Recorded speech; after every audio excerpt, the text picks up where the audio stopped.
Assalamualaikum warahmatullahi wabarakatuh.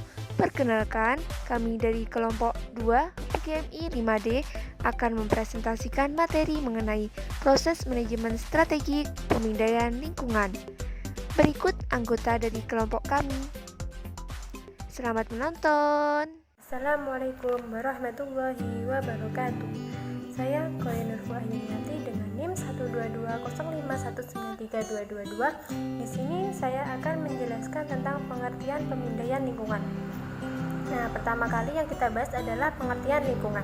Lingkungan adalah semua elemen di dalam dan di luar organisasi yang dapat mempengaruhi keberhasilan suatu organisasi dalam mencapai tujuannya. Nah, setelah mengetahui lingkungan, selanjutnya kita akan membahas tentang pemindaian lingkungan.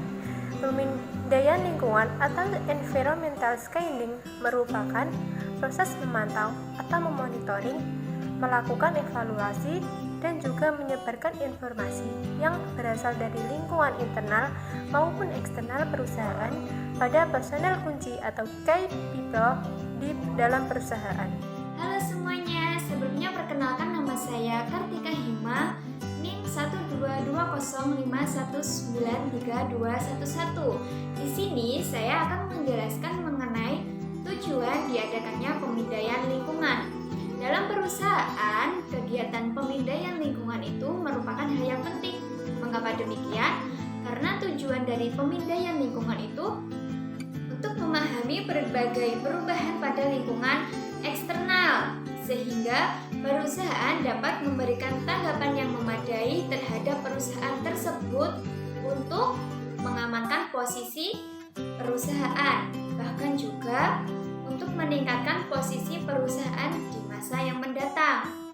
Adapun juga tujuan yang lain, yaitu untuk melihat dengan jeli peluang pemasaran baru. Nah, pemasaran baru di sini yaitu wilayah kebutuhan atau potensi minat pembeli di mana perusahaan dapat menggarapnya secara menguntungkan.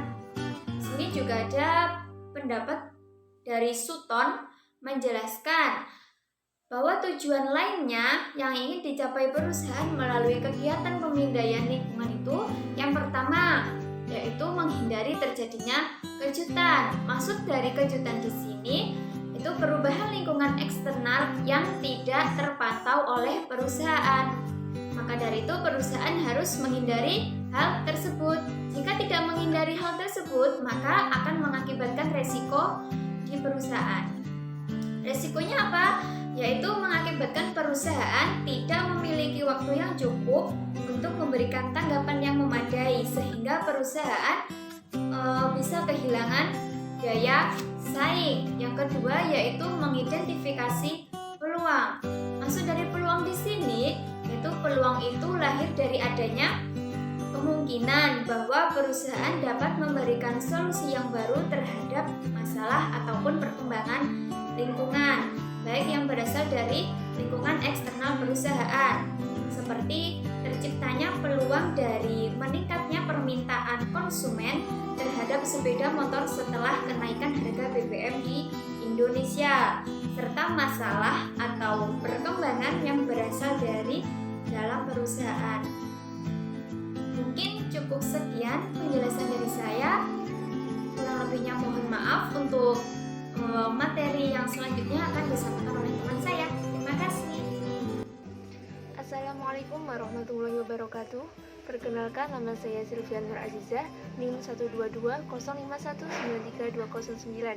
Di sini saya sebagai pemateri yang keempat akan menjelaskan mengenai analisis faktor internal dan eksternal dalam pemindaian lingkungan. Nah, di sini kita akan membahas analisis tersebut dilihat dari lingkungan itu sendiri. Nah, lingkungan itu kan dibagi menjadi dua, yaitu yang pertama lingkungan internal.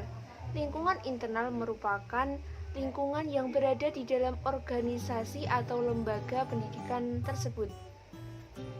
Variabel-variabel yang ada dalam lingkungan internal ini merupakan berupa kekuatan dan kelemahan yang ada dalam organisasi, tetapi biasanya tidak dalam pengendalian jangka pendek dalam manajemen puncak. Sedangkan yang kedua yaitu lingkungan eksternal. Lingkungan eksternal ini merupakan lingkungan yang berada di dalam luar organisasi. Biasanya terdiri dari variabel-variabel berupa peluang dan ancaman yang berada di luar organisasi dan tidak secara khusus ada dalam pengendalian jangka pendek dari manajemen puncak. Untuk lingkungan internal itu terdiri dari struktur, budaya, dan sumber daya organisasi. Sedangkan lingkungan eksternal itu bisa dilihat dari lingkungan kerja maupun lingkungan sosial. Mungkin itu yang dapat saya sampaikan. Apabila ada kurang lebihnya mohon maaf. Wassalamualaikum warahmatullahi wabarakatuh. Assalamualaikum warahmatullahi wabarakatuh. Saya Nuranisa Fitri. Di sini saya akan menjelaskan tentang bagaimana analisis faktor-faktor eksternal dan internal dalam pemindaian lingkungan. Analisis ini merupakan pemindaian terhadap faktor-faktor internal dan eksternal yang memenuhi organisasi saat ini dan masa mendatang.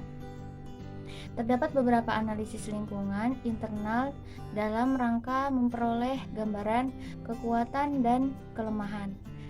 Kekuatan dan kelemahan organisasi yaitu analisis proses manajemen, pada dasarnya mengkaji proses perencanaan atau planning, pengorganisasian atau kepemimpinan, dan pengawasan organisasi yang bersangkutan.